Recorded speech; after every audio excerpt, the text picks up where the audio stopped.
इच्छामि खमा समणो वंदी उजावणी जाय रीति ही है मुखे वंदामी। इच्छामि खमा समणो वंदी उजावणी जाय रीति ही है मुखे वंदामी। इच्छकार सुराई सुख तप शरीर निराबाध सुख संयम यात्रा निर्वाह छोजी स्वामी साता शेजी गुरु बसाए हाथ पानी नो लाभ दे जो जी। इच्छामि खमा समणो वंदी उजावणी जाय रीति ही है मुखे वंदामी। इच्छा कारण संधि स भगवान अभूत नमी अभ्यंतर रायम खामेउ खामेमी रायम जंकी की अपत्यम परपत्यम बत्ते पाणी विये वेयावच्चे आलावे संलावे उच्चासने समासने अंतर भाषाए उरी भाषाए जंकी की मध्य विनय परिहिणु तुहुंबा वायरंबा तुभे जानम अहम न जानामि तत्सत्तानक्रम। इच्छामि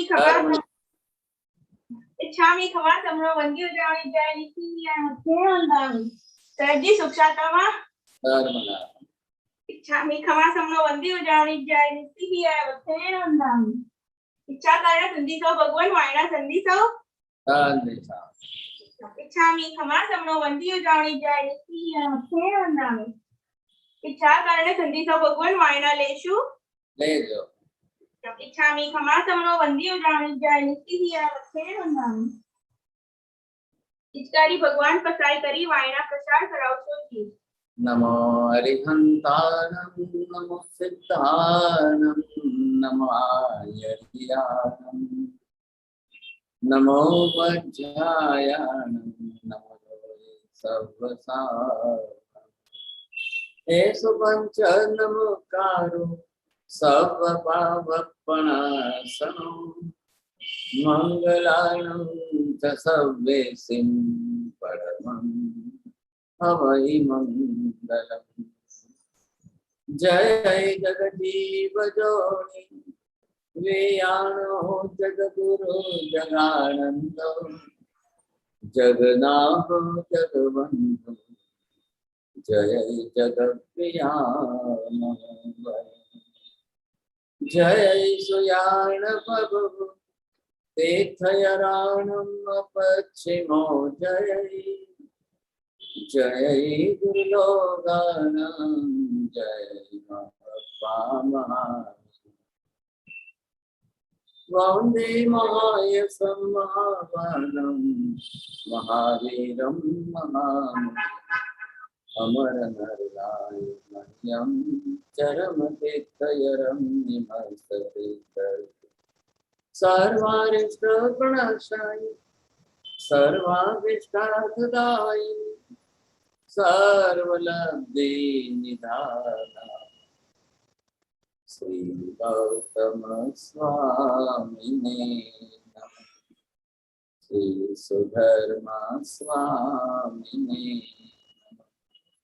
अज्ञानतिमिरान्धानां ज्ञानं जनशलाकया नेत्रमुन्मीलितं येन तस्मै श्रीगुरवे नमः।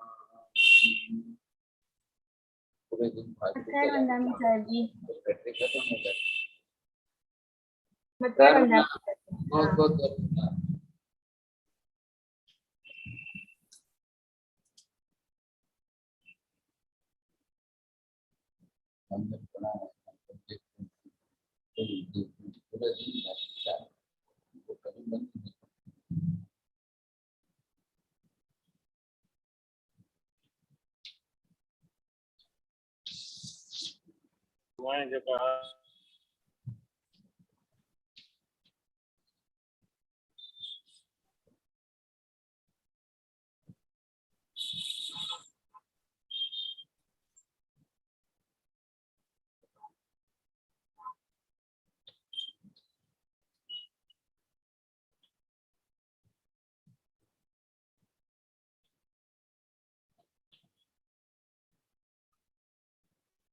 आज हम थोड़ी सी बात करेंगे। आप यहाँ चित्र देखेंगे, डायग्राम पर आपको ख्याल आएगा।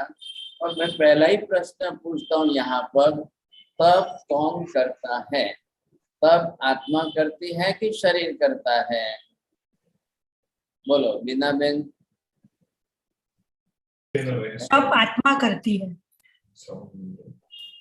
हाँ जी, सुशील कुमार जी, आपका फोटो ही दिख रहा है। तब कौन करता है? आत्मा करती है कि शरीर कर रहा है? नहीं करती है गुरुदेव। अच्छा अच्छा मेरे को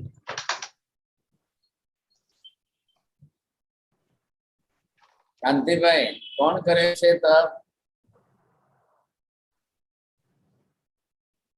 आत्मा करे छे, आत्मा करती है। तो ખાવાનું કામ કોણ કરે છે? ખાય પીએ છે કોણ? खाना पीना, मन का विचार सब शरीर करता है, लेकिन आत्मा द्वारा किया जाता है। 108 नवकार गण। ओके। सोनल बेन शेठ बोलेंगे। तब कर आत्मा आत्मा करती, सॉरी शरीर शरीर करता है। 108 नवकार गिरनार। हाँ जी, किरण बेन जोशी,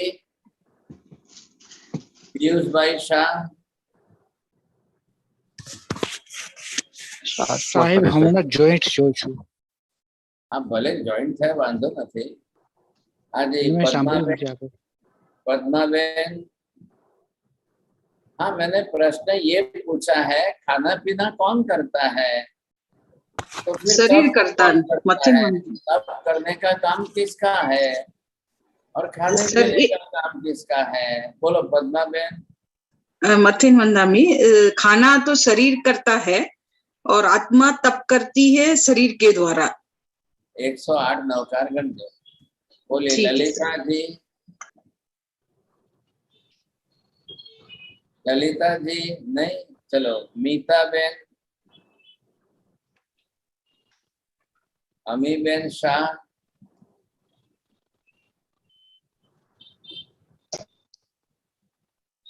चलो संगीता बेन बाफना। चलो कोई नहीं बोल रहे, माता जी आप ही बोलिए। साहिब जी, इंद्रियों के द्वारा आत्मा करता है। खाना खाता पीने पीता कौन? खाता पीता कौन है? आपको इंद्रियों के एक शब्द में उत्तर देना है। आत्मा। तब कौन करता है? आत्मा। खाता पीता कौन है? आत्मा। भोजन कौन करती है? आत्मा। आत्मा। चलो धन्यवाद, आपको फर्स्ट प्राइज मिला आज। पूरा पाकिस्तान आपको अब पहले हमको ये समझना है यहाँ पर कांति भाई, पहली बात ये, शरीर भी जड़ है, मन भी जड़ है, इंद्रियां भी जड़ है, ये सब जड़ साधन है। आत्मा ने अपने रहने के लिए घर बनाया है, उसका नाम शरीर है। विचार करने के लिए माध्यम बनाया है, उसका नाम मन है। लेकिन खाना पीना सब शरीर, खाना पीना भी पुद्गल है, शरीर भी पुद्गल है। तो आप पहली बात क्रिया जो हो रही है, इतना हमने पढ़ा, इतने बरस तक का पढ़ा हुआ, आत्मा ही करता है, शरीर करता नहीं है। शरीर जड़ है। कभी आपने किसी की डेड बॉडी देखी हो तो जब उस समय जाओ तो 2 गुलाब जामुन ले जाना, मुंह में डाल देना। मृत्यु के बाद डेड बॉडी हो तो 2 गुलाब जामुन मुंह में डालना, फिर देखना वो खाता है क्या? नहीं खाएगा। और अगर डेड बॉडी आप 2 दिन 4 दिन रख लो तो वो चिल्लाएगा, बोलेगा कि मारे खाऊ छे शू करशु। तो उसका तप के साथ कैसे आत्मा? हाँ, तो अब करता कौन है? क्रिया करने वाला कौन है? खाना पीना भी क्रिया है कि नहीं? तो तब करना भी तो क्रिया है। जब खाने पीने की क्रिया आत्मा ही करती है तो तब भी आत्मा ही करती है। आत्मा। अब आपको एक उपवास करना है कि 10 उपवास करना है? करना है तो आत्मा को ही करनी है। ये आत्मा का गुण कौन सा है? अनंत वीर्य गुण है। अभी हमने इसी के अंदर तप की, ये यहाँ पर हमने तप शब्द लिखा, मतलब क्या?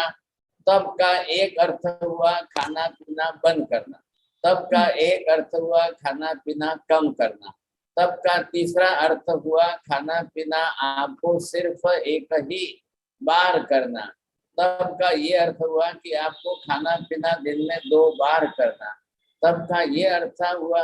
आप उस हिसाब से तब करिए। रस रहित आहार लेना, अब ये आप जो भी समझेंगे, जिस तरह से समझेंगे, तब आपको ख्याल आएगा। तो तब आहार के विरुद्ध है। आहार लेना, भोजन करना, खाना पीना, ये हमने तब से विरुद्ध किया, क्योंकि शरीर उसका बना हुआ है। शरीर ही हमारा औदारिक वर्गना का पुद्गल परमाणु से बना हुआ है। जितने हम खा पी रहे हैं, सब प्रकार के पुद्गल परमाणु ही ग्रहण कर रहे हैं, क्योंकि नियम क्या है, बिना पुद्गल परमाणु ग्रहण किए आत्मा कुछ भी नहीं कर सकती है, कुछ भी नहीं बना सकती है। ये स्पष्ट हो गई बात। एक एक प्रिंसिपल जो है कांति भाई, आप घर की दीवार पर मार्बल पर लिखते जाओ, एक बार फाइनल हो जाए, बिल्कुल मार्बल पर लिखे हुए रहे तो रोज याद रहेगा आपको पढ़ करके। अब जब खाना पीना शरीर नहीं आत्मा करती है, शरीर साधन है, शरीर माध्यम है, तो तब आत्मा को ही करना है। अब तब जिस तब के अंदर आहार आदि लेना है, आप माप रखो, मर्यादा रखो, काल रखो, कालिक बने, वो सब भी आपको आत्मा ही करने वाली है, साधन शरीर। और जब आप उपवास ही कर लो, 24 उपवास कर लो, अब आहार लेना ही नहीं है, पानी पीना ही नहीं है, तो वो भी आत्मा को ही करना है। करता आत्मा है। इसलिए हम तब क्यों करते हैं? अब तब करने के पीछे आपको शरीर का लक्ष्य नहीं रखना है। चला है कि नहीं? कल ये माता जी कहे कि मेरा तो 79 kg है, चलो पोल्यूशन आ गया है तो मैं थोड़ा 10 किलो कम करूँ, 10 उपवास करूँ। आप शरीर का वजन घटाने के लिए तब का लक्ष्य नहीं रखेंगे। हाँ, जरूर तब करेंगे तो वजन तो घटेगा। अब तब महावीर ने तब की व्यवस्था क्यों दी है? क्योंकि सबसे बड़ा कारण क्या है, ये जो हमारे ऊपर कर्म चिपके हुए हैं, ये कर्म जो लगे हुए हैं यहाँ पर, अब जितने कर्म जो प्रकार के जहाँ पर भी जिस कर्म जिस विभाग में लगे हुए हैं, अब इन सब कर्मों का क्षय करना है कि नहीं करना? नहीं तो ये सब कर्म ऐसे ही रह जाएंगे। फिर अभी आत्मा ही है और आत्मा ने ही अपने आप में जिस प्रकार से कर लिया, अब ये सब उसने कर्म अपने ऊपर बांध लिया। अब कर्म बांध लिया है तो तब ऐसा करो, तब इतना करो, तब इतने प्रमाण में करो कि ये तब आपका इस कर्म को, ये तब इस कर्म को, यहाँ इस कर्म को, ये तब आपका इस कर्म को जो है कैसे करके यहाँ से क्षय करके वापस बाहर निकालना। अभी ये कर्म क्या है? अंतराय करना चाहिए। कर्म क्या है? कर्म क्या है? बोलो, कौन बोल से? सोनल बेन शेख, पीयूष भाई शाह, कर्म क्या है? हाँ कांति अंकल, एक आवरण है। अभी आप 9 कार्ड गिनना। कर्म क्या है? शायद जी मैं बोलूं, कर्म किसके बने हुए हैं? आत्मा और कार्बन वर्गना के पुद्गल एक में हो जाते तब कर्म बनते। हाँ, अब ये कार्बन वर्गना के पुद्गल परमाणु आकर कर्म बने हैं। आपको एक विनंती है कि कभी भी वापस दूसरा बार साहिब जी मैं बोलूं, साहिब जी मैं बोलूं, ये आप बोलना बंद कर देना। जब आपको पूछे तो बोलना बस, नहीं तो आप 1 बार 2 बार 3 बार, ये हमेशा आप अकेले ही करते हैं और दूसरे कोई नहीं करते। अब बात आपको यहाँ पर क्या देना है? कर्म कार्बन वर्गना के पुद्गल परमाणु से बने हुए हैं, आत्मा के प्रदेशों पर चिपके हुए हैं, बाहर चिपके हुए। अब इसको यहाँ से उखाड़ करके उन परमाणुओं को फिर आत्मा प्रदेश से बाहर कैसे निकालना?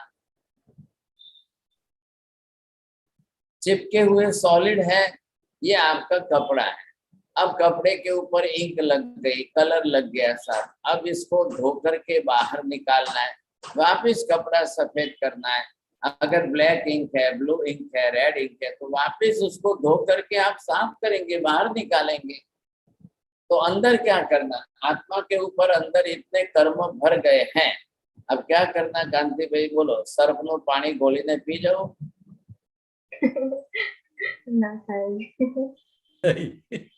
Not possible. आप एक बाल्टी भर के पी जाओ, बकेट भर के सरखमा का पानी पी जाओ, क्या होगा?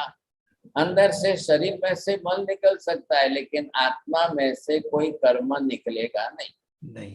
तब से निकलेगा। इसके लिए महावीर ने हमको रास्ता बताया कि आप जितना तप करोगे, नंबर 1 पहला प्लस पॉइंट होगा संवर का, नंबर 2 दूसरा प्लस पॉइंट होगा निद्रा का। इधर देखिए, आप बोर्ड पर देखेंगे आपको ख्याल आएगा। निद्रा मतलब ये इस कर्म के परमाणु फिर निकल करके बाहर जाए, ये कर्म है तो इस कर्म के परमाणु बाहर निकल करके जाए। अब जैसे जैसे ये कार्बन वर्गना के पुद्गल परमाणु फिर निकल करके बाहर जाएंगे, हम इसको जो है निर्जरा नाम देंगे। तो महावीर ने क्या कहा कि तप क्रिया है, निर्जरा रिजल्ट है। बोलिए प्रवीण भाई, बोलेंगे?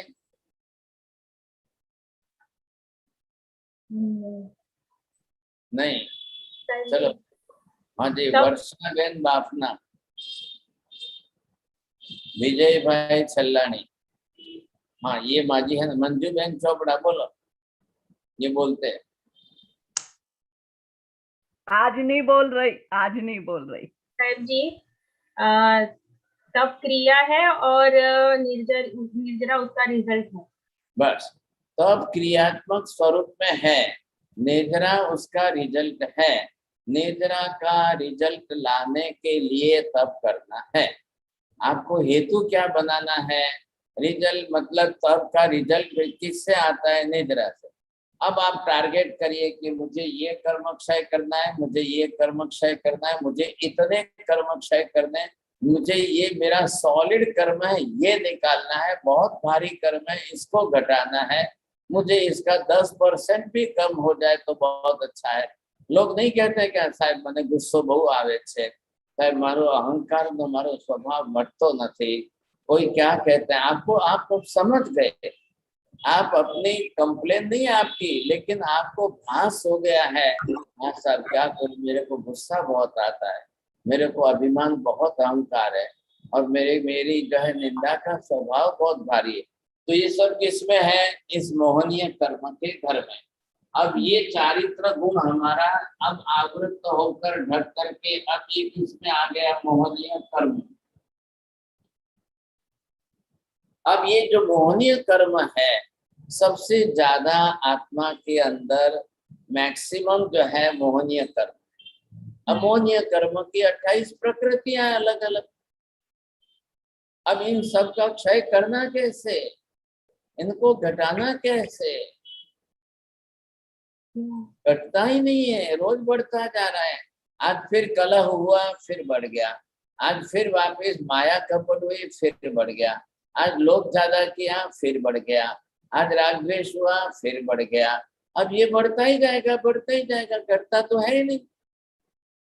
अब हम टारगेट करने के लिए सीधा लक्ष्य ले, मैं मेरा मोहनीय कर्म घटाने के लिए आज उपवास करता हूँ। अब स्पेसिफिक नाम दे दो, आज मैं मेरा कसाय मोहनीय कर्म घटाने के लिए उपवास करता हूँ।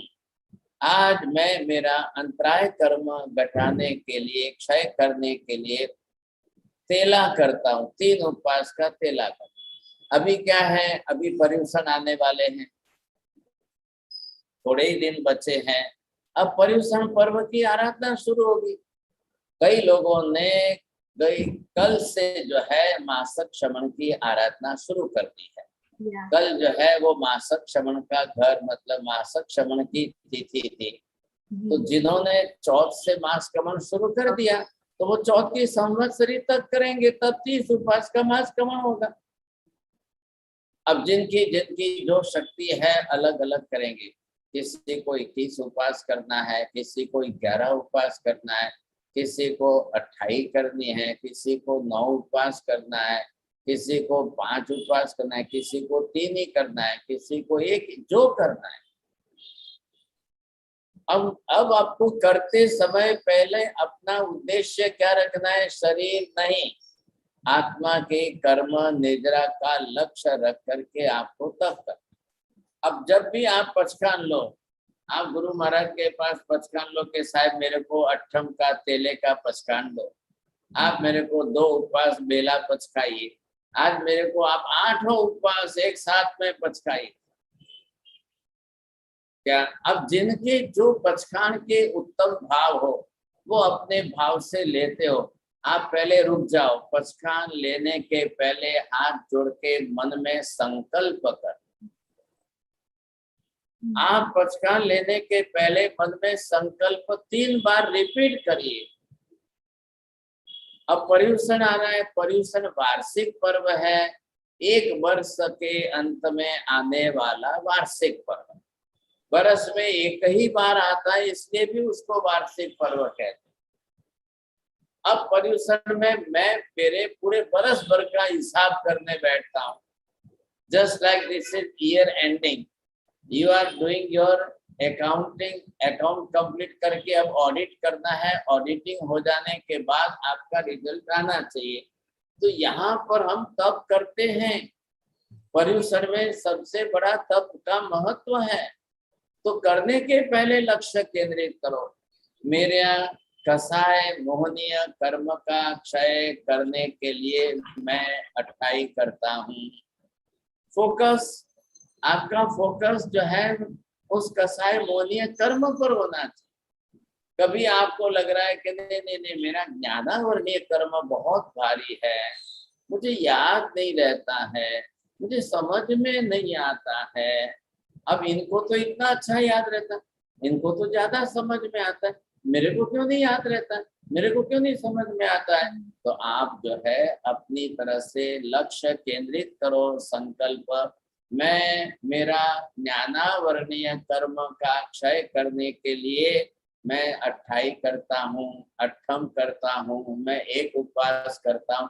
आपको जो करना है, जितना करना है, आपको 8 करना है, तेला करना है, आप 3 उपवास का पचखान लेते हो, इसी हेतु से। तो मन की एक अंदर की धारणा बन जाएगी, वो आपका संकल्प हो जाएगा। अब आपका 8 ये मोहनीय कर्म है। अब मोहनीय कर्म का इंटरनल डिवीजन हमने कर लिया, ये इंटरनल डिवीजन हो गया। अब इसके अंदर ये क्या है? कसाय मोहनीय है। ये कौन सा है? मिथ्यात्व मोहनीय है। ये कौन सा है? नो कसाय मोहनीय है। ये कौन सा है? वेद मोहनीय। तो आप जिसको टारगेट कर रहे हो, जिसको फोकस कर रहे हो, पहले वो मन में भाव निश्चित करके, हेतु बना करके, फिर आप जो है 3 उपवास का पचखान लो, फिर आप 28 का पचखान लो। जो आपके भाव, जितने भाव है उतने पचखान लो। आप देख रहे हैं बरोबर, उस लक्ष्य से ही होगा काम। आप तीरंदाजी में देख रहे हो, तीर लिया हाथ में, किस पर लगाना है लक्ष्य? लड़के ने, बच्चे ने पत्थर हाथ में लिया और पेड़ पर फेंक करके आम गिरा रहा है, तो पहले आम को देख रहा है, आम को देख करके पत्थर उठा करके बस उसी आम तक पहुंचना चाहिए मेरा पत्थर, वो टारगेट करता है। तो वो टारगेट करके उसको गिराने का लक्ष्य करता है। तब भी आपकी क्रिया है। अब तब आप 8 दिन का करो, 3 दिन का करो, 5 दिन का करो, जो करो, लेकिन टारगेट आप क्लियर कर लो, लक्ष्य आप बना लो, और जो फोकस करना है वो मन में संकल्प कर लो, अब मैं उसके लिए तत्पर कर रहा हूँ। आप इसी तरह से लक्ष्य बना के करिए समझे, तो क्या होगा? बरोबर आपका कर्म क्षय होगा, निद्रा होगा। अब ये कर्म है, अब इस कर्म में से क्या हुआ? कितने % निद्रा हुई, तो ये इसका इतना रास्ता खुल गया। कर्म तो प्रमाण में है ये, लेकिन इतने कर्म में से आपकी 28 से इतना 10% अगर निद्रा हुई तो इतने कार्बन वर्गना के कुंडल परमाणु बाहर निकल गए, और कार्बन वर्गना के कुंडल परमाणु निकल गए तो आत्मा का अंदर से जो गुण है वो प्रकट हो गए। मैं थोड़ा सा आपको क्लैरिफिकेशन कर रहा हूँ। आपको तब जो है पुण्य उपार्जन करने के लिए नहीं करना है। Yes. हाँ, सुधाबेन आप बोलिए। सुधाबेन सी मेहता।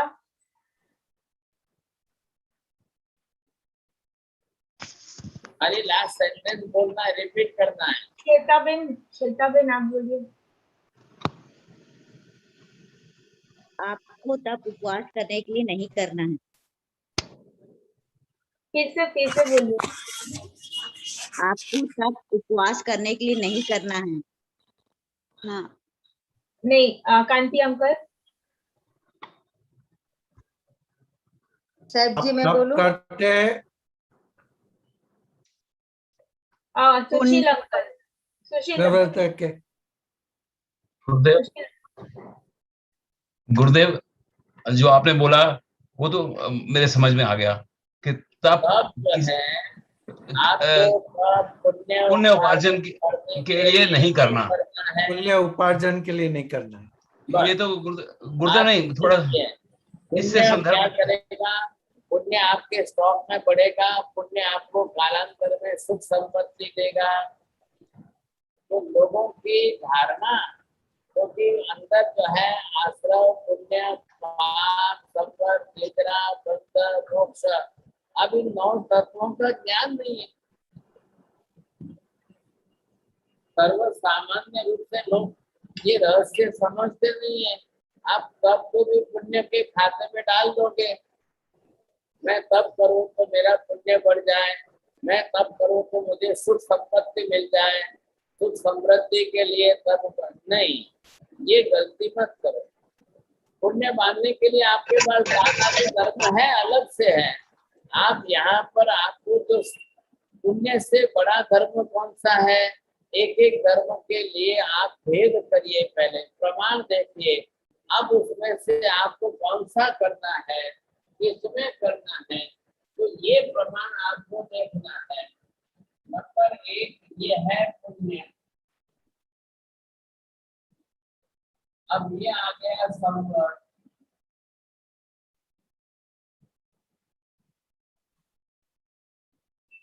निर्जरा। अब आप जो करना चाहते हो जिस प्रकार से, तो आपको ये देखना है। अब आपको क्या करना है? पुण्य उपार्जन करोगे, सुख संपत्ति मिल जाएगी। इतना सा मत करिए आप, लेकिन संवर करोगे तो क्या है, नया पाप बंधना रुकेगा। और निद्रा करोगे तो पुराने इकट्ठे हुए संचित कर्म अंदर से खपेंगे, क्षय होगा, निद्रा होगी। ये है तीनों का अलग अलग भेद, तीनों का अर्थ अलग अलग है। बोलेंगे कुंजल बेन शाह?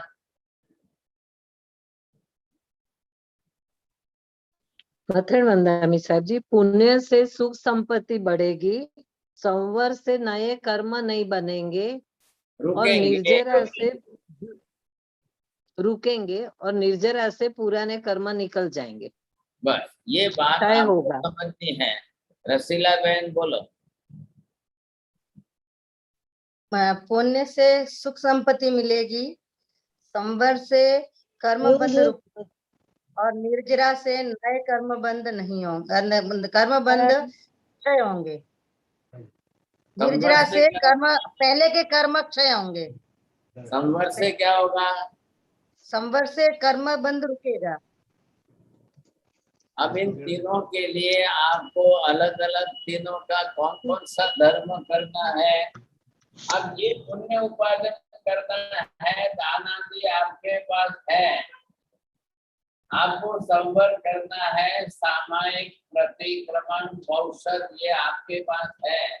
अब निद्रा करने के लिए तब कर, और वो तप धर्म आपको कितने प्रकार का है? 12 प्रकार का है। अब ये आपको बरोबर ख्याल आ जाना चाहिए। बोलिए मीता बहन, गौरव जी कोठारी, पुण्य गोकुल करने के भाई, लिए हाँ बोलिए। पुण्य करने के लिए तो हमें दानादि करना ये है, जरिया है। संवर के लिए सामायिक औषध और ये है, और अगर निर्जरा करनी होगी तो हमें तप करना पड़ेगा। बरोबर। अब ये तीनों प्रकार के अलग अलग रिजल्ट देने वाला धर्म है। देखो महावीर स्वामी ने सब प्रकार के धर्मों की व्यवस्था करके दिए हमको, तो उस हिसाब से करना है। अब ये बात तो निश्चित है कि आत्मा के अंदर इतने कर्म भरे हुए हैं, हम पिछले कई जन्मों के उपार्जन किए हुए कर्म इस जन्म में साथ में लेकर के आए हैं। आज सिमंदर स्वामी को जाकर पूछे तो सिमंदर स्वामी स्पष्ट कहेंगे, एक सुई रखो, just touch the tip of needle, सुई की नोक रखो, इतनी जगह भी आत्मा में बिना कर्म की खाली नहीं है। बोलो चंद्रेश भाई।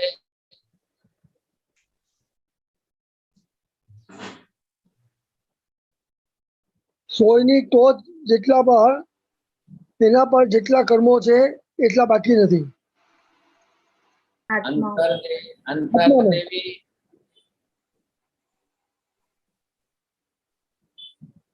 हाँ जी। अब आप ये समझेंगे कि भाई हम तो कर्म बांध करके लेके आए हैं, अब कितने जन्मों के कर्म हैं पता नहीं। हो सकता है कि 1 जन्म के, 2 जन्म के, 10 जन्मों के, 50 जन्मों के, 100 जन्मों के, 1000 जन्मों के कर्म हमारे साथ में आत्मा पर है और हम लेकर आए। अब आप क्या करेंगे? कौन सा धर्म करेंगे? आप खाली पुण्य उपार्जन करोगे तो अंदर के कर्म तो ऐसे जित रह जाएंगे। आप संवर करोगे तो नए कर्म जो डेली प्रतिदिन के नए हो रहे हैं वो रुकेंगे थोड़ी देर, लेकिन आपने अंदर कई जन्मों के इकट्ठे हुए पुराने भव के कर्मों को आपने कर्म क्षय नहीं किया, निद्रा नहीं की, तो क्या होगा फिर? तो आत्मा का तो अंदर से तो कोई शुद्धिकरण होगा ही नहीं फिर। तो ये कब होगा फिर? ऐसे ही हम चलते रहे, ऐसे ही हम करते रहेंगे तो कितने जन्म बीत जाएंगे फिर तो हमारे। तो ये हमको जरूर सोचना है कि हम कैसे करें, क्या करें, किस लिए करें। तो भगवान ने आप हमारे लिए सबसे बड़ा उपकार क्या किया है? निद्रा कारक धर्म बताए, पुण्य का उपार्जन कारक धर्म, संवर प्रधान धर्म, अब निद्रा प्रधान धर्म। अब आप क्या करेंगे? पर्यूषण आए तो पर्यूषण में मैक्सिमम सब करना है हमको। पुण्य भी उपार्जन करना है, संवर भी करना है, निद्रा भी करनी है। पुण्य उपार्जन के लिए आप दान आदि देंगे, 7 क्षेत्र में दान का प्रभाव बढ़ाएंगे आप। संवर करने के लिए 8 दिन पर्यूषण में मैक्सिमम सामायिक प्रतिक्रमण पौषध करेंगे, व्रत वीरति और पचखान का आचरण करेंगे, हमारा संवर धर्म होता जाएगा।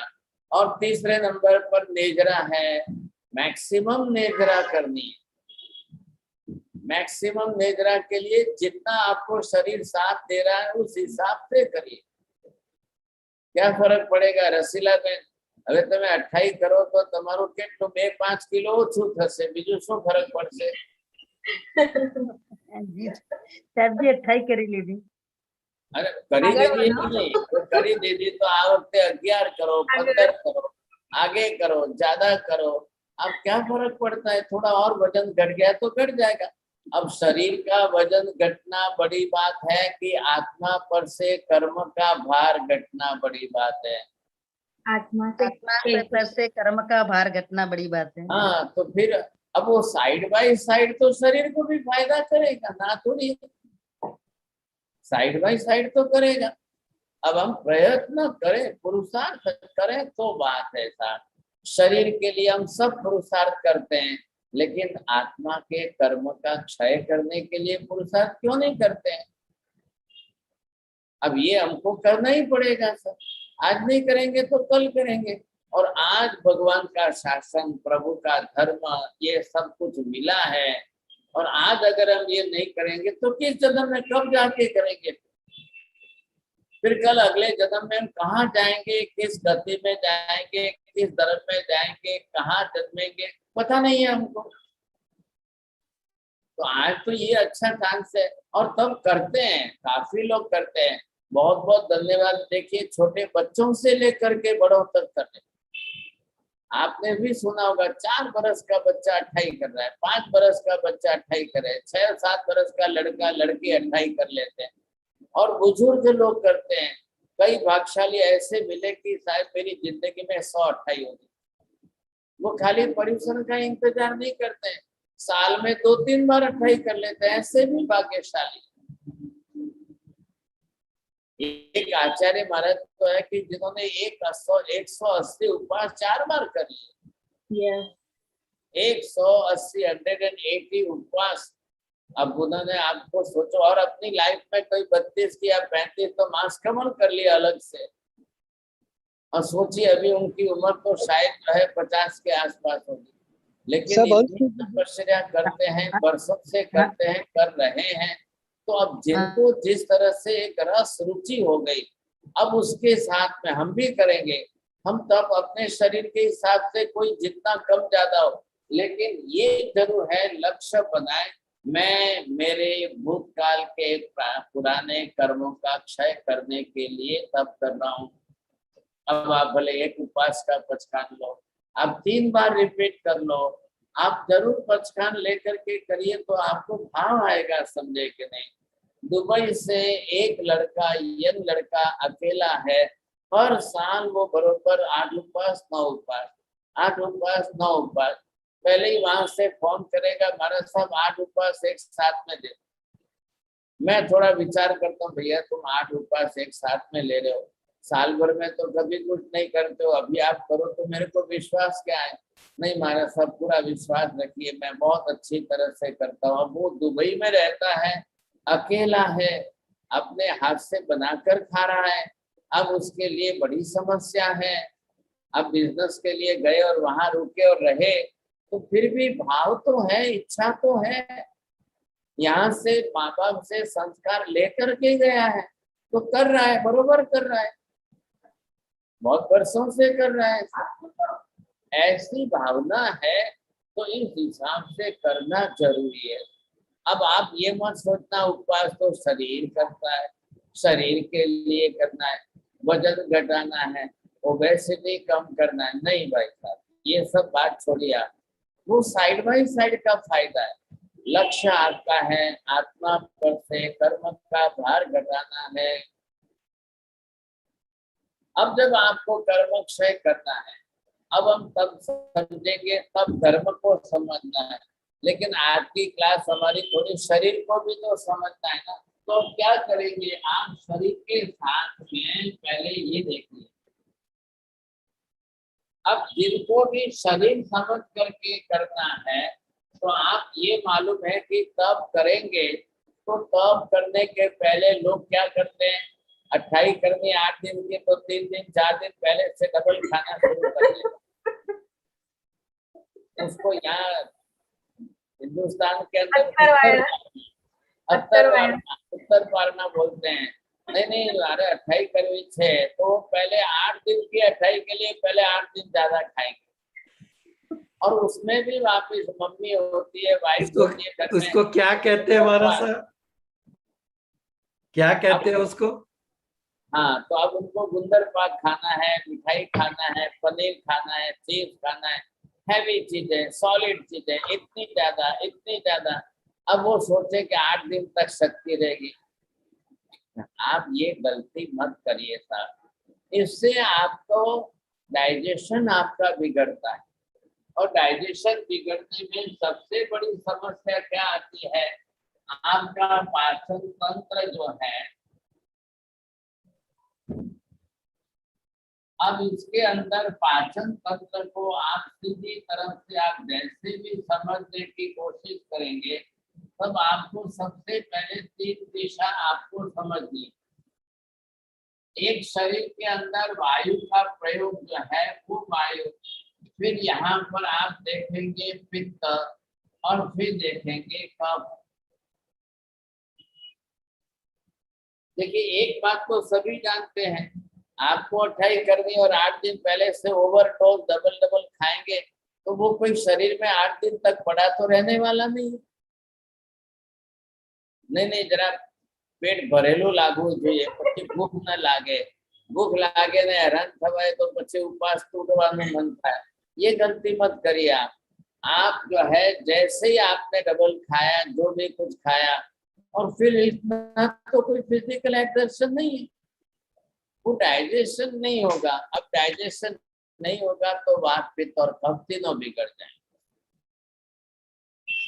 अब तीनों बिगड़ेंगे तो फिर आपको किसी को पित्त बिगड़ गया तो उपवास चालू किए तो दूसरे दिन तीसरे दिन उनको पित्त की वॉमिट शुरू होने लग जाए। फिर मेंटली जो है वो बहुत वीक होते हैं। હવે મને શું કરું, વોમિટ થઈ ગઈ, હવે મને શું કરું, વોમિટ થઈ ગઈ। तो घर में दूसरे मेंबर तो तैयार ही, लो तो पारना करी लो ने, चलो चलो चलो पारना कर लो साथ। अब एक दिन दूसरे दिन क्या करना, दूसरे दिन वॉमिट हुई, तीसरे दिन। अब क्यों होती है वॉमिट? जो आपने एक्सेस ज्यादा खाया उसने आपका लीवर जो है इतना स्टोरेज करके डाइजेस्ट नहीं कर पाया तो उसने पित्त बिगाड़ दिया। अब पित्त चाहिए था आपको 30 ग्राम और हो गया 300 ग्राम। अब 30 ग्राम की जगह 300 ग्राम हो गया तो उसको बाहर फेंकना कि नहीं फेंकना? Very first you must understand the physical nature, the nature of the body. शरीर का तंत्र आपको क्या कह रहा है, शरीर आपको क्या समझा रहा है, आप शरीर की लैंग्वेज समझने की कोशिश करिए। और हम जब शरीर की लैंग्वेज समझने के लिए तैयार नहीं होते हैं तब हमारी मानसिकता और बिगड़ जाती है सर। अब जितना शरीर में पित्त एसिड ज्यादा हो गया, अब वो शरीर उसको बाहर फेंक नहीं पाना, और बाहर फेंके तो एसिड निकलने के लिए इतना ही शॉर्टकट है। राइट साइड में लीवर है, लेफ्ट साइड में इधर, आपको इधर ही देखना है कि बस इधर से जो एसिड आया तो फटाक से जल्दी बाहर फेंकने में एक मिनट का काम है, जल्दी से उछाल करके बाहर फेंक दे। क्योंकि लीवर से जो एसिड स्टमक में आ जाएगा तो स्टमक उस एसिड को रख नहीं पाएगा, वो इतना सॉलिड जलद होता है, इतना जलद होता है कि लीवर का एसिड, लीवर की थिकनेस बहुत ज्यादा है लेकिन स्टमक की थिकनेस इतनी नहीं है तो स्टमक की वॉल उसको रख नहीं पाएगी, तुरंत बाहर फेंकेगी। और मेंटली फिर आप कमजोर हो जाते हो, नहीं क्या करूं, मेरे को 28 तो करनी थी लेकिन ये वॉमिट हो गई, मेरे की इच्छा तो थी 28 तो करनी थी लेकिन वॉमिट हो गई, अब नहीं होगा साहब। वो या तो दूसरे दिन पारना करता है या तीसरे दिन पारना करता है। अब एक महिला मुझे मिली, उन्होंने कहा महाराज 25 साल से 28 की कोशिश करती हूँ लेकिन 28 नहीं होती। मैंने कहा क्यों नहीं हो सकती है, करो कल से। नहीं महाराज जेवी 28 करवा जो के पहला जैसे वॉमिट था। अच्छा, मैंने कहा आपको 28 करनी है, ईमानदारी से बोलो। तो मैंने कहा आपने क्या खाया था कल, क्या पिया था? तो के बधु खाधु तो बधु दूधपाक बासुंदी खाईने छेल्ले खीचड़ी कढ़ी खाधी અને ખીચડી કઢી ખાધા પછી પાછી ચાય પીધી અને ચાય પણ 2-3 કપ પીધી। મને પછી ચાય વગર તકલીફ થાય, માથું દુખે તો मैंने कहा आपने क्यों बिगाड़ा? दूधपाक बासुंदी खाई, खिचड़ी कढ़ी भी खाई, दोनों विरुद्ध हुए और ऊपर से 2-3 कप चाय पी, अब वो निकलना ही चाहिए बाहर। अब मैंने उनको कहा कि आप 8 उपवास की 28 करो, रोज पित्त निकलने दो, रोज आपका पित्त निकल जाएगा, आपकी बॉडी एकदम नीट एंड क्लीन अंदर से साफ हो जाए। नहीं, मैं 25 साल से दूसरे उपवास में छोड़ देती हूँ, तीसरे उपवास में। तो मैंने कहा और 100 साल तक आपका ऐसे ही चलेगा। मैंने कहा जिंदगी में आपकी 28 पूरी नहीं होगी, कभी नहीं होगी, तो फिर क्या करूं? मैंने कहा पहले आप चाय कॉफी की सौगंध ले लो। नहीं तो क्या मरी जाऊं तो नहीं लो। तो मैं भाई तुम्हारी मर्जी, હવે શું करूं? अब 28 करनी है, चाय कॉफी बंद करने को तैयार नहीं। अच्छा, मैंने कहा एक काम करो, अब नेक्स्ट ईयर जो है आपसे 10-15 दिन के लिए चाय बंद कर, 10-15 दिन, और फिर आप देखना, और फिर विरुद्ध आहार मत खाना, विपरीत चीजें मत खाना, तो आपको अच्छा होगा। नहीं महाराज, चाय कॉफी के बिना तो नहीं। तो मैंने कहा भगवान भरोसे छोड़ दो। जितना विरुद्ध आहार करेंगे उतना पित्त ज्यादा खराब होगा। नियम बोलो दीपाली बहन, ये नियम बोलेंगे आप? गुरुदेव, जितना विरुद्ध आहार करेंगे उतना पित्त खराब होगा। अब आपको नियम क्या लिखने हैं? 20 to 22 टाइप्स ऑफ विरुद्ध आहार, जो हमको करीब करीब जो सिखाया गया है अष्टांग हृदयम ग्रंथ के अंदर, मिनिमम 20 टाइप्स और 22 टाइप्स विरुद्ध आहार। दूध और फ्रूट भी विरुद्ध आहार है। तो वो जो विरुद्ध आएगा वो आपका पित्त खराब करेगा ही करेगा। अब आपको जिनको परिसर में 28 करनी है, रसीलाबेन તમારે કેટલા 11 ઉપવાસ 15 ઉપવાસ જેટલા કરવા હોય, तो पहले थी તમે જે વસ્તુ પિત્ત વધારનાર છે બંધ કરો આજથી। मैं एक क्लास आज ले रहा हूँ, एक क्लास और आगे लूंगा। जिनको भी तप करना है, तपस्या करनी है, तो शाता पूर्वक कैसे होवे? तो यहाँ शाता का मतलब क्या है? आपका वात पित्त कफ ज्यादा न बिगड़ जाए। आपका वात पित्त कफ बिगड़ जाएगा, इम्बैलेंस हो जाएगा सा। अब आपने रोज दूध पीते हो वो भी नहीं पचता है, और आपने उत्तर वारणा करके दूध पाक और बासुंदी डबल पी ली। अब दूध से विरुद्ध धर्म है कढ़ी का, और आपने खिचड़ी कढ़ी भी खा ली, फिर ऊपर से और विरुद्ध करने के लिए चाय कॉफी पी ली। अब ये चाय अगर कोई भी व्यक्ति व्यासना करके एकासना करके, कई लोग हिंदुस्तान में है आज भी करते हैं, तमे वडोदरा में जशो तो जोवा मळशे, एकासनु करवा बेसे तो पहला चाय पीए, पछी एकासनानु जमी ले खाई ले, અને ઉઠતી વખતે ફરી પાછી ચાય। हाँ, एल्साबेन हसे छे केम के वडोदराना छे। अब ऐसी परिस्थिति में हमने बड़ौदा में चौमासा किया है, चातुर्मास किया है। अब लोगों का खाना पीना इतना विचित्र हो गया है। एक एकादश मतलब क्या? सुबह की नवकाशी आ जाए, दोपहर का भोजन आ जाए और शाम का भी इकट्ठा हो जाए। 3 टाइम का इकट्ठा करो, उसका नाम एकादश, एक टाना बोलते हैं।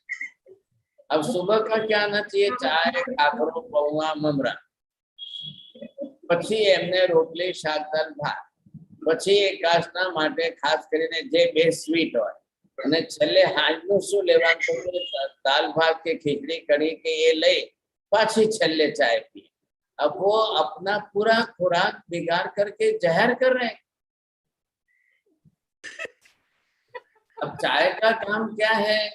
चाय आपके शरीर में से विटामिन नष्ट करती है, आपका विटामिन डी घटा देगी, आपका विटामिन सी नष्ट कर देगी, आपका बी कॉम्प्लेक्स B12 सब घटा के नष्ट कर देगी। लेकिन अब मानसिकता दिमाग में भूत भर गया है, चाय नहीं पीऊं तो माथुं दुखशे, चाय नहीं पीऊं तो माथुं चढ़से, चाय नहीं। अब ये मेंटालिटी मानसिकता सेट हो गई। अब इसका क्या करें? तो जैसे ही आपको उपवास करना है, तब करना है, आपको लग रहा है मुझे पित्त होते हैं, एसिडिटी बढ़ती है, पित्त निकलता है, वॉमिट होती है, तो आप सबसे पहले 10-15 दिन से अपना पित्त घटाने की कोशिश करें। पित्त न बढ़े वैसा शुद्ध आहार लेने की कोशिश करें। आप जितने विरुद्ध चीजें हैं उनका त्याग करिए।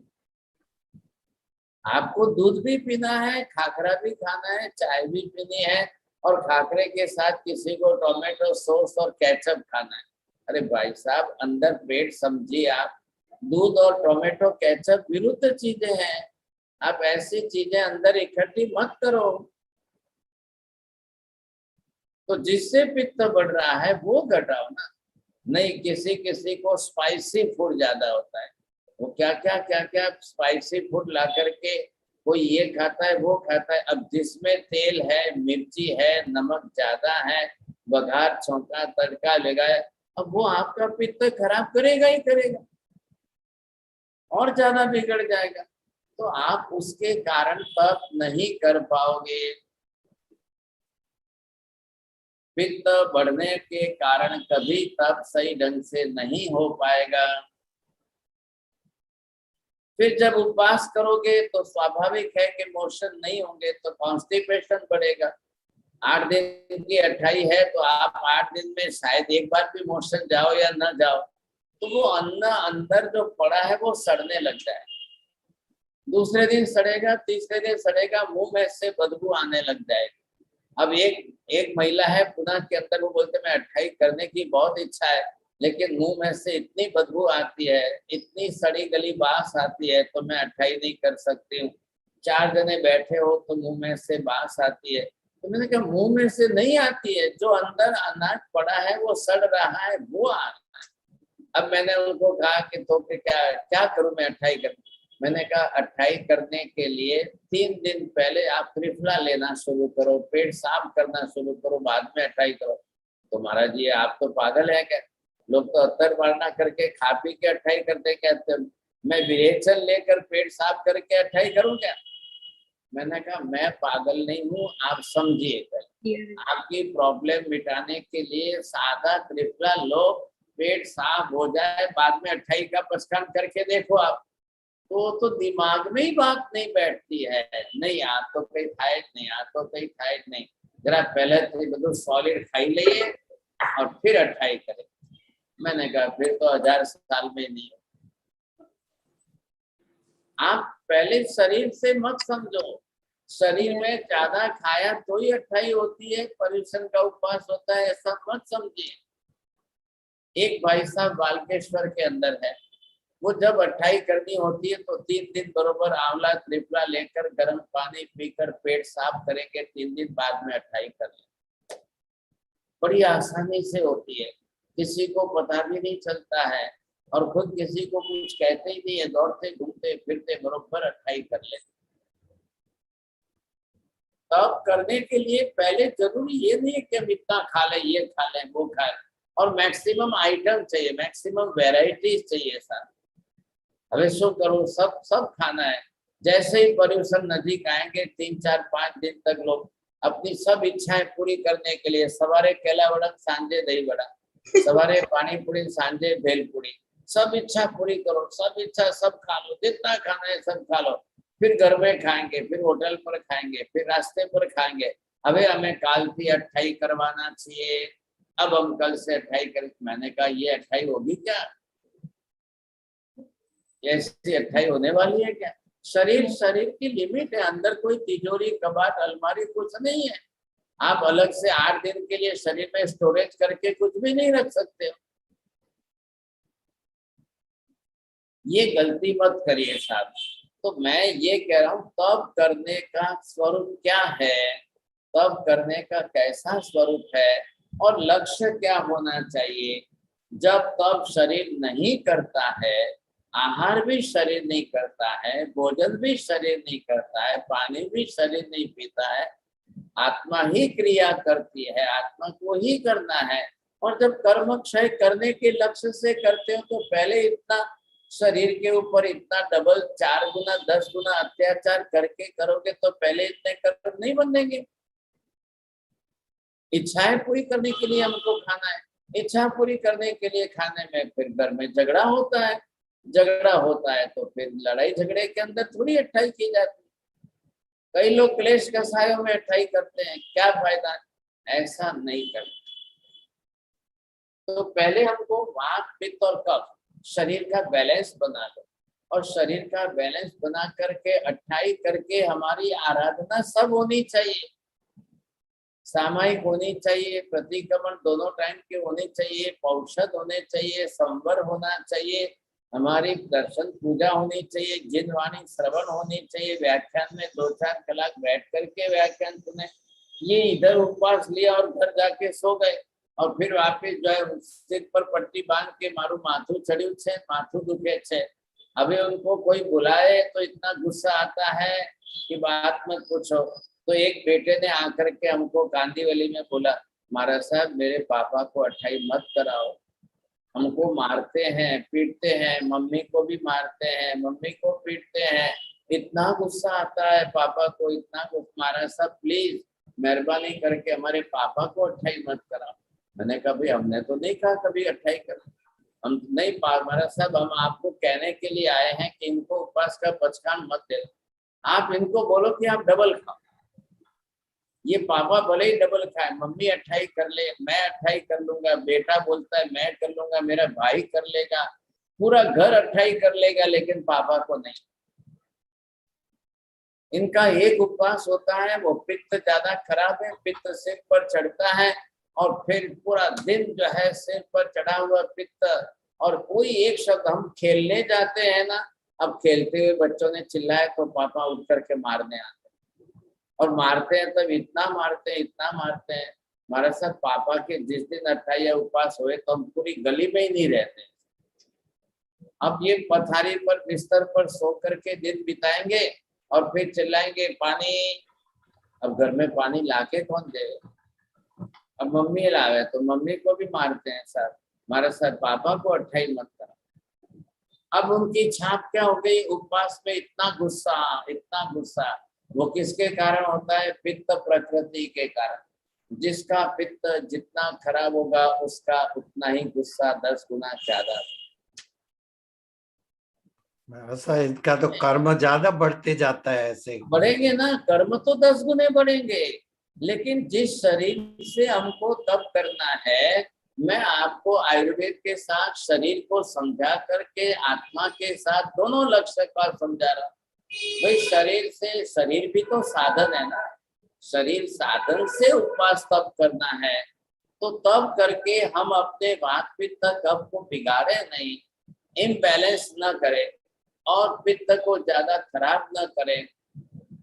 उपवास आत्मा के लिए तो निर्जरा करेगा, लेकिन शरीर की शुद्धि और शरीर की साफ सफाई का साइड बाय साइड इफेक्ट तो है ही।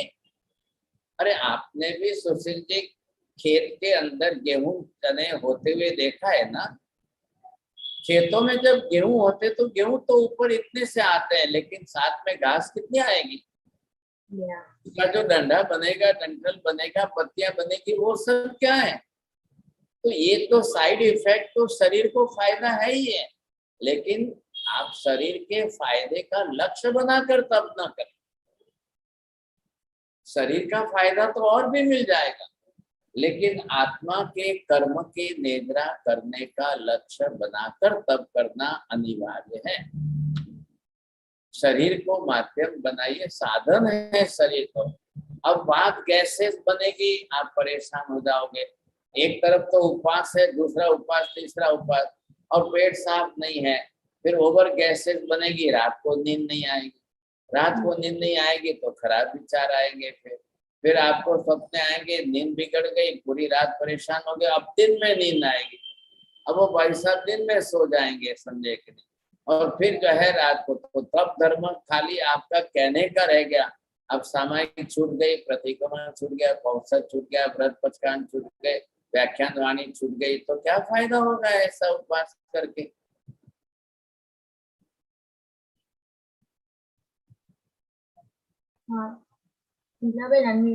मथे मंदानी 28 जब करते हैं तो पेट अगर साफ नहीं होता है तो एनीमा बीच में ले सकते हैं क्या? बहुत अच्छा है, निर्दोष है।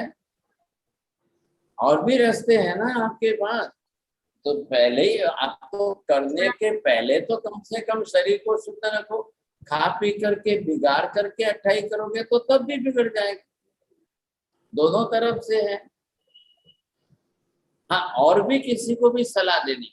अब मैं आगे दूसरी क्लास के अंदर आपको ये कि अगर आपको पित्त घटाना है तो क्या करें, पित्त न बढ़े इसके लिए क्या करें, क्योंकि 12 ही महीने चाय कॉफी और ये आदतें तो है ही है। तो आज कोई आज 28 करते उस दिन जब पित्त नहीं बन रहा है, पहले से बढ़ा हुआ है, और जब आप उपवास में हो और पेट खाली है तब पित्त बाहर आ रहा है।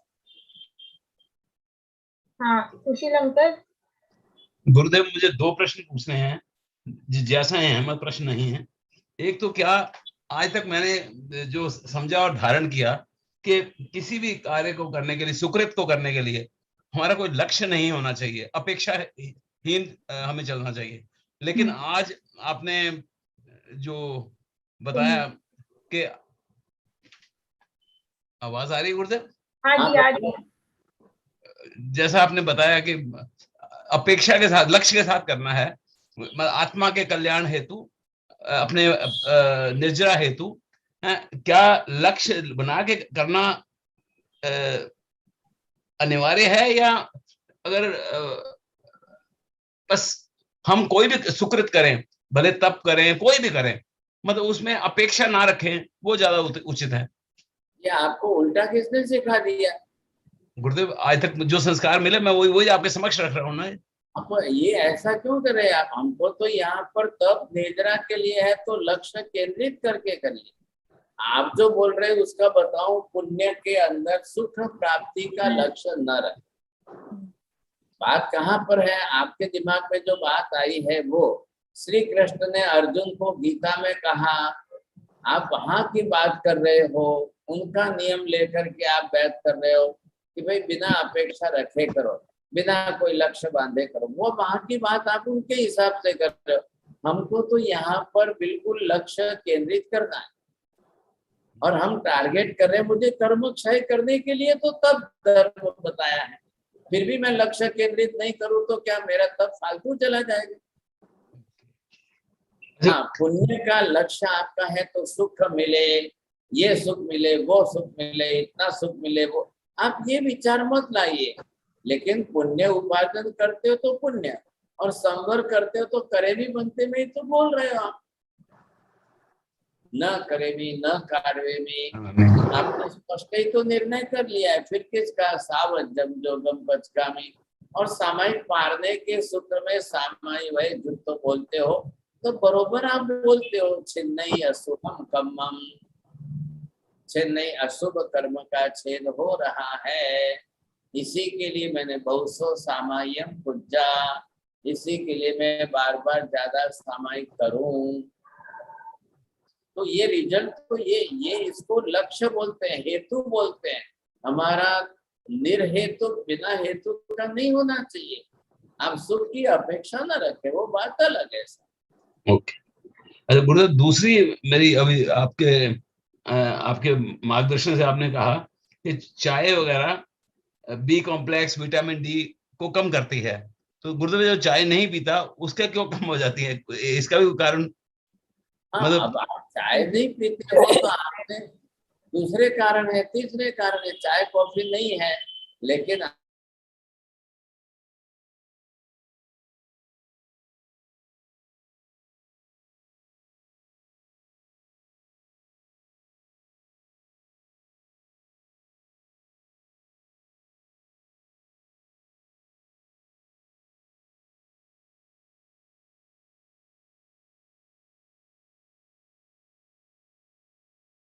कि हमारे शरीर के नेचुरल जो एंजाइम्स है, जो पाचन करने में सहयोगी है, अब उनको बिल्कुल आकर के जो एंटीबायोटिक खत्म ही कर देंगे। और फिर आप जो है स्टीरॉइड लेकर के देख लो, आप 4-6 महीने तक आपका पेट सुधरेगा ही नहीं। आप पेन किलर लेते हो तो पेन किलर से सबसे पहले आपका पाचन तंत्र बिगड़ता है, और पाचन तंत्र बिगड़ा कि शरीर की सप्त धातुओं का जो क्रम है वो बनेगा ही नहीं।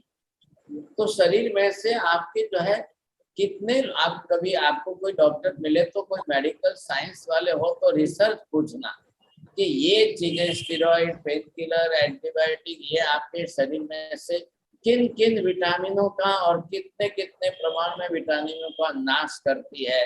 ये डॉक्टर यहाँ पर नंदिनी बेन झा है देखो, और एक और दो है, वो दूसरे पीयूष भाई है, 2-3 जने हैं आपके क्लास में यहीं पर है, उनको ही पूछ लेना, वो आपको बताएंगे, समझ आ जाएगा आपको। बहुत बड़ी गलती कर रहे हैं हम लोग तो। मैं ठीक हूँ। हाँ गुरुदेव, एक मिनट श्वेता बेन।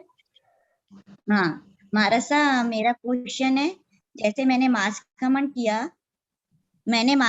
किया और मैंने 8-10 अठाई कर ली हूँ, तब परंतु मेरे को आत्मा का ध्येय आज आया है। परंतु तो अब निर्जरा मेरे स्वास्थ्य के कारण मतलब मैं तप नहीं कर पाती हूँ। नहीं, तो अब मेरी वापस निर्जरा करिए, इस बार 28 करिए, अब सही तुम समझ करके करिए। हाँ वही मुझे पूछना था, मतलब मुझे हाँ। सानिध्य अब मिला है आत्मा बहुत समझने का। अब आप पहले क्या मुझे करिए, पहले तप मैंने बहुत कर लिया।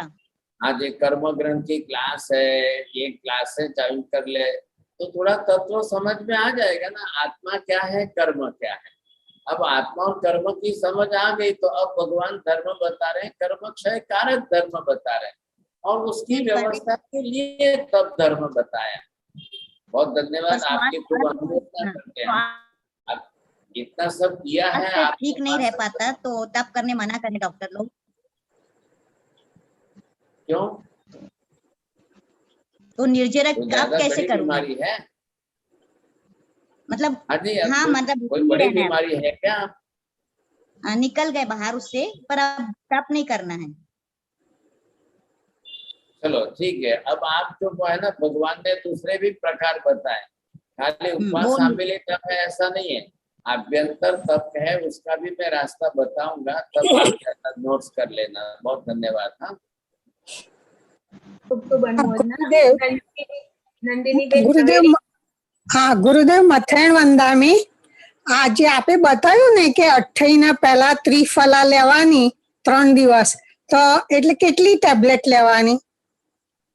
પાવડર ફોર્મમાં પાવડર હોય તો સવારે 1 ચમચી, સાંજે 1 ચમચી સાદા પાણીમાં લઈ લો, અને જો જમતી વખતે સાથે લેશો તો ડબલ ફાયદો છે, એનાથી ડાયજેશન પ્રોપર થાય। ત્રિફલા એટલે માઇલ્ડ છે, એનાથી વધારે ઝાડા થતા નથી, પરંતુ પાચન થઈને પેટ સાફ થાય એટલા માટે વધારે સારું છે। 3 દિવસ લો, 5 દિવસ લો, વધારે સારું। અને એટલે ત્રિફલા લેવી કે ત્રિફલા ગુગર લેવી? ત્રિફલા, સાદા ત્રિફલા, બસ સાદી ત્રિફલા લેવાની। બસ બસ, આભાર આપનો। सर जी बीजू एक ईसबगुल भी है, तो वो कैसे है? ईसबगुल आता है ना, वो फाइबर्स आते हैं, वो ईसबगुल करके। ईसबगुल हाँ, ईसबगुल ले सकते हैं, लेकिन ईसबगुल वो जा करके पेट में से सिर्फ मल बाहर फेंकेगा। त्रिफला क्या है? हरड़े, बेढ़ा, आंवला है, तो वो तीनों वात, पित्त, कफ का बैलेंस करता है। ईसबगुल का काम वात, पित्त, कफ को किसी के साथ कोई लेना देना नहीं। ईसबगुल जैसे भूसी छे, એટલે જઈને લ્યુબ્રિકેશન કરીને મલને ચારે બાજુથી બાંધીને બહાર ફેંકી દેશે। लेकिन ये जो तीनों है, इधर देखिए, हरड़े, बेड़ा, आंवला। हरड़े वायु के लिए, बेड़ा कफ के लिए, और पित्त के लिए जो है आंवला है। तो ये तीनों कॉम्बिनेशन किया है, तो तीनों के कॉम्बिनेशन से अंदर की सिस्टम सुधरनी चाहिए। महाराज साहब फिर से बोलिए, वायु, कफ और पित्त के क्या क्या है? हरड़े वात के लिए, हाँ, वायु के लिए हरड़े, और कफ के लिए बेहड़ा, और पित्त के लिए आंवला। अब तीनों इक्वल बैलेंस में ले आप, तो तीनों के लिए काम करें। अगर आपकी प्रकृति वायु की है तो आपको हरड़े 50% और दूसरे 50% में 25% बेहड़ा और आंवला ले। अगर आपकी प्रकृति पित्त की ज्यादा है तो आंवला 50% करके बाकी दो को 25-25 करें। According to it depends of the nature of body. अब सबकी अलग अलग प्रकृतियां हैं, अब किसकी कैसी है, किसकी कैसी है, तो किसके लिए कैसा करना, किसके लिए कैसा अलग। फिर भी इन जनरल कॉमन जो है, तीनों इक्वल पोर्शन में भी है, तो वात, पित्त और कफ तीनों का बैलेंस करती है। गोकुल भाई। वंदना गुरुदेव, आपके नॉलेज की वजह से we are getting to very good knowledge Gurudev, sitting abroad, so thank you very much for that. And Guruji, मैं आप देव गुरु कृपा से हर साल में 5 और 8 उपवास कर सकता हूँ, मगर मुझे सिर्फ कभी कभी कफ आता है, तो उसके लिए गुरुदेव क्या करना चाहिए? हाँ, उसके लिए कफ आता है, मतलब कफ क्यों आता है कि डाइजेशन 100% प्रॉपर नहीं होता है, तो वो उसमें से आपका कफ बनता है। मान लो आपने खाया पिया, आपका 80% डाइजेशन हुआ, 20% नहीं हुआ, वो 20% कब करेगा। अब आपने पनीर खाया, पनीर आपको डाइजेस्ट नहीं हुआ तो वो कब कर रहा है। आपने जो है जो भी कुछ खाया पिया है, तो जनरली लोगों की मेंटालिटी रहती है पनीर खाओ, चीज खाओ, ज्यादा कोई ताकत आए। ऐसे में खा तो लेते हैं लेकिन वो बॉडी डाइजेस्ट नहीं कर पाती है, तो वो कफ में कन्वर्ट हो जाता है। तो आप खाने के पहले क्या करो, सूट, पिपरामोल, अरे सूट है, पीपर है और काली मिर्च है, हल्दी है, अजवाइन है, ये थोड़ा थोड़ा खाने के साथ लेंगे तो आपका फायदा ये होगा कि आपका डाइजेशन प्रॉपर होगा। डाइजेशन प्रॉपर हो जाएगा तो कफ बनेगा ही नहीं, बनेगा नहीं तो कफ निकलेगा नहीं। हाँ, सबका शरीर है ना, अब सबका शरीर तो है तो आप तो कफ का ही, सिर्फ ये है कि कौन सा कम है कौन सा ज्यादा है। प्रकृति अपने अपने हिसाब से है, तो आप सबके लिए त्रिफला सबके लिए काम नहीं आएगा, लेकिन आपका जो कफ बनना है उसको रोकना है। तो आप जो है ज्यादा से कुछ भी नहीं करो, तो जीरा और अजवाइन चबा लो तो भी फायदा है, जीरा सौंफ के साथ अजवाइन चबा लो तो भी फायदा है, या आप सूंठ, पीपल और काली मिर्च थोड़ा थोड़ा 3-5 दिन ले लो तो आपको कफ बनना ही बंद हो जाएगा साहब, ये फायदा हो जाएगा। फास्टिंग के 3 दिन पहले लेना है गुरुजी? हाँ जी, भोजन के साथ। हाँ, ओके ओके। हाँ जी, भोजन के बीच में ले। या સાહેબ જી, थैंक यू वेरी मच। જે પેલી અણહારી ગોળીઓ આપો છો ને, અણહારી દવા, તો એમાં શું હોય છે? એમાં પણ ત્રિફલા જ છે માજી। હરડે, બેડા ને આવલા ત્રિફલા ને ગૌમૂત્ર ની અંદર ગોળી બનાવીને તડકે સુકાવી દીધી। હવે ઇમરજન્સી ની અંદર કોઈને પ્રોબ્લેમ આવે તો શું આપવું? વધારે ઇમરજન્સી કોઈનો પ્રોબ્લેમ વધે એના માટે આપણે એને આપતા હોઈએ છે કે ભાઈ ચલો કોઈનો ઉપવાસ ના તૂટે, किसी के आते उपवास तेले का पचखान लिया है तो उपवास नहीं टूटना चाहिए आपको, तो कभी कभी किसी टाइम में उनको त्रिफला की गोली अनाहारी के रूप में देते हैं, उनका जो है प्रॉब्लम निकल जाता है। हाँ जी, thank you thank you. Kunjalben Shah. साहिब जी, आपसे बहुत अच्छा अच्छा ज्ञान मिल रहा है कि लक्ष्य करके करना वो पता नहीं था। और ये मैंने सुना था समकित के बिना निर्जरा नहीं होती है, इसीलिए हमने मेरू तक के पथेड़े मापति हो गए मगर मुक्ति नहीं मिली। सही बात है, अब आप समझेंगे ना, धीरे धीरे समझेंगे तो और अच्छी तरह से ख्याल आ जाए। कांति अंकल। महाराज साहब, आपने जो कहा ना तप ये क्रिया है और निर्जरा में क्या कहा, रिजल्ट या साधन है? क्वेश्चन मेरा ये है कि तप है ये एक प्रकार की क्रिया है, राइट? तो निर्जरा का क्या है? रिजल्ट, परिणाम। परिणाम। परिणाम। तप જે છે ક્રિયાત્મક સ્વરૂપે છે તો એનું રિઝલ્ટ શું આવવું જોઈએ? નિદ્રા આવવું જોઈએ। साहिब जी, जो 22 प्रकार के विरुद्ध आहार है उसका लिस्ट कहीं पे मिल सकता है? आप पीयूष भाई ने कौन है लखन मोकला? हाँ हाँ हाँ, पीयूष भाई प्लीज आप भेजिएगा। और किसी को क्वेश्चन है तो प्लीज अनम्यूट करके आप पूछ सकते हो। हाँ, तो tomorrow again we will have a ग्रंथि भेद, सॉरी पहले गंधर्वाद का क्लास रहेगा 7 to 8 PM और देन 8 PM से ग्रंथि भेद का क्लास रहेगा, तो प्लीज डू जॉइन एवरीवन। अच्छा, वो कर्म ग्रंथ, हाँ हाँ हाँ आपने सर। 2 सब्जेक्ट रखे हैं ना, कर्म ग्रंथ और ग्रंथि भेद। Is there any difference?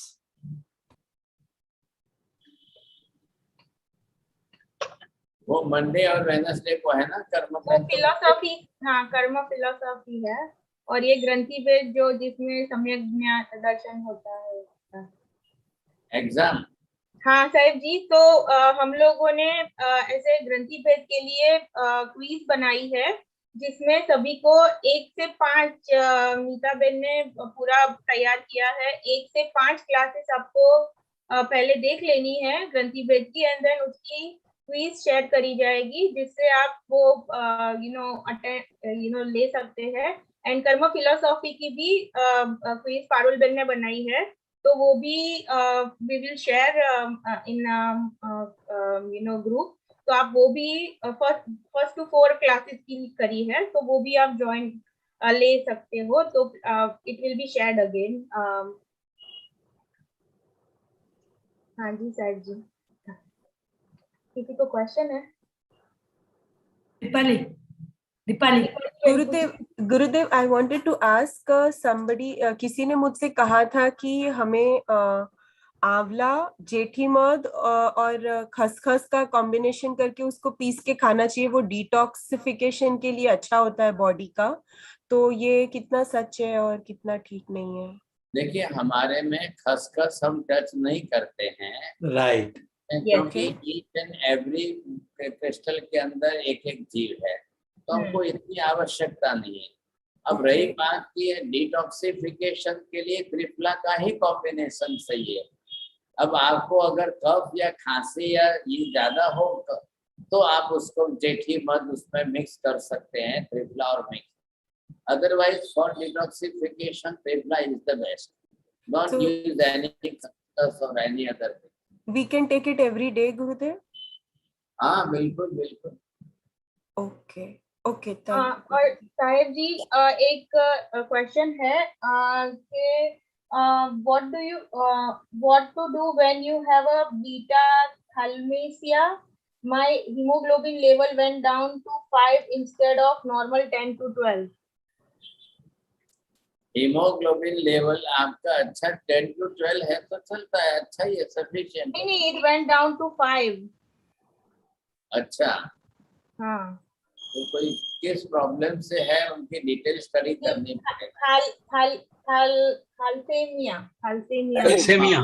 वो तो मतलब सर गुड़ मैं लेना बताऊं? चाहिए सर जी, गुड़ लेना चाहिए, गुड़ का पानी। वो तो जो है कैंसर की बड़ी बीमारी है साहब, वो तो अलग ही वस्तु है, ऐसा बोलने से कुछ भी नहीं काम आएगा। आई थिंक कुंजल बेन का आंसर है कुछ, जो भी है, लेकिन थैलेसेमिया बहुत बड़ी बीमारी है। ये तो ब्लड कैंसर में आ जाता है, तो उसके लिए तो बात ही अलग से होती है, खाली खाने पीने के एक शब्द से जवाब नहीं दे सकता। ओके साहब जी। और उपवास में दिए जाने वाली गोली अनहारी क्यों है? उससे अपने उपवास तपश्चर्या क्यों नहीं टूटता है? ये मुझे वो अनाहारी जो स्पेशली बनी हुई है, मैंने अभी बताया आपको, हरडे, बेड़ा, आंवला, त्रिफला को गोमूत्र में बना करके घोला। अब वो गोली दूध में सूख गई, वो अनाहारी है, आहार के साथ मिक्स नहीं करनी है, पानी के साथ नहीं लेना है। तो ये आपको ध्यान रखना है कि इमरजेंसी के लिए, not the regular use, not the common use, emergency के लिए किसी की अट्ठाई टूट रही है, ख्याल है कि नहीं, एक महिला को यहाँ पर आज ही 10 उपवास हो गए और बहुत परेशान हो रही थी, तो फिर उनको ये प्रॉब्लम बढ़ रहा था, तो उनको त्रिफला की गोली दी, 2 दिन में उनका पेट भी साफ हो गया और अच्छा हो गया, तो वो ना आगे उपवास कंटिन्यू कर लिया। तो ऐसी परिस्थिति में अगर किसी की भावना है और फिर उनका उपवास टूट रहा है, तो ऐसे लोगों को अनाहारी दी जाती है। ये ऐसे निमित्त है बस, बाकी कोई रेगुलर दी जाती है ऐसा कोई जरूरी नहीं है। नेक्स्ट वीक भी यही रहेगा ना सर जी, इसी सब्जेक्ट पर? नेक्स्ट फ्राइडे एक और कर लेते हैं। पर्यूषण के लिए लोग बड़ी बड़ी तपस्या करते हैं, तो आपको भी सबको फायदा होगा। नमो रिहंताणं, नमो सिद्धाणं, नमो आयर्याणं, नमो वज्रायाणं, नमो लोये सर्वसापुणं, हे सुपंच नमोकारो सर्वपापप्रणाशनो, मंगलानं च सर्वेसिं परमं भवै मंगलम्। मंगलं भगवान् वीरो, मंगलं गौतम प्रभु, मंगलं स्थूलिभद्राद्या जैनधर्मोऽस्तु मंगलम्।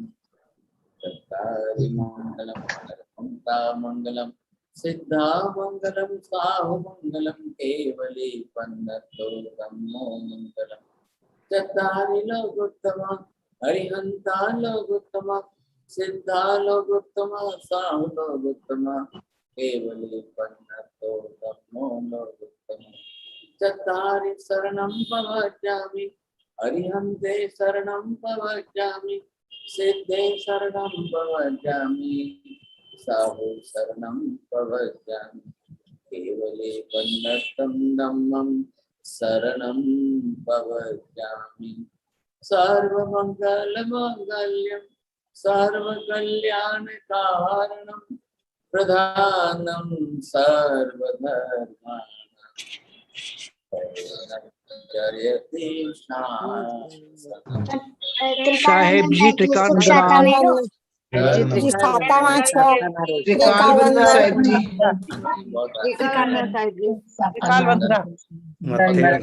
ગુરુદેવ હાજી સાહેબ जी તમે શું કરો છો? આપ પર્યુષણમાં કઈ તપશ્ચર્યા કરો છો? तो जरूर પર્યુષણ